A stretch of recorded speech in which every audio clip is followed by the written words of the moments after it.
Canadians are among those mourning the victims of the deadly bombing in a public park in Lahore, Pakistan. Dozens of people were killed on Sunday. Many have come forward condemning the attack, including the Canadian Muslim group, the Ahmadiyya Muslim Jama'at. Safwan Choudhry is a spokesman for the group. He joins me now in studio. Good morning to you. Good to see you, but under terribly unpleasant circumstances. I didn't realize that you are from Lahore, Pakistan, and you know this park very well, and you say a lot of people go there, very popular. Correct. First and foremost, thank you for having me again. And yes, that is my hometown where I was born, and it is a very common place in the city. A lot of people, it's frequented by basically anybody from that city. People know this park quite well. So just as I started getting the news alerts yesterday on my smartphone, panic bells went off.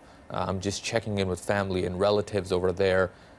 We have accounted for most of them, but more importantly, as our community, there's a very large number of members of the Ahmadiyya Muslim Jama'at here in Canada who have relatives in Lahore who are still looking to account for relatives.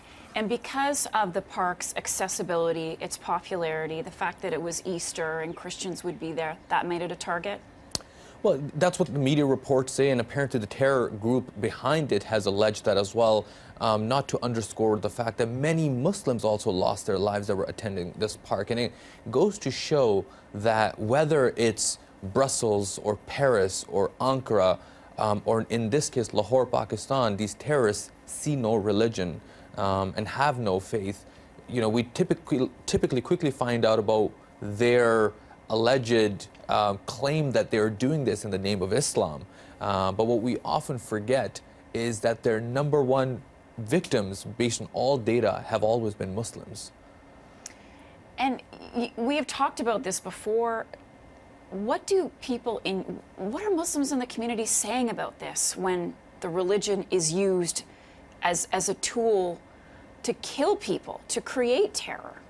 Well, you know, two of the things that come to mind right away is, whenever either Taliban or ISIS, they do these attacks, or even when they don't, and they simply just issue a video.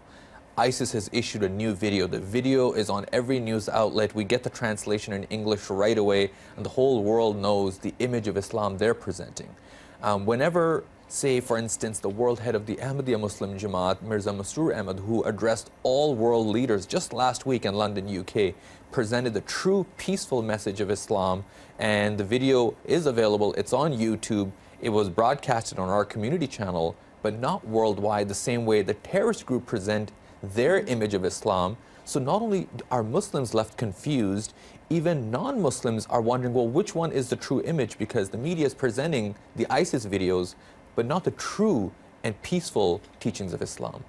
So the message today then is? Well, the message is that, look, categorically, if you ever read the Holy Quran, and I welcome anybody to come to our national headquarters, which is in Maple, Ontario, and Vaughan, we'd be happy to give you a copy of the Quran. You can go to alislam.org and learn whatever you would wish to learn about Islam, because it's all laid out there.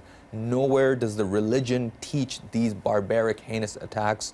And it's often forgotten whenever whenever our hearts are broken because of Brussels or Paris, that we think that it's these Muslim terrorists against the West.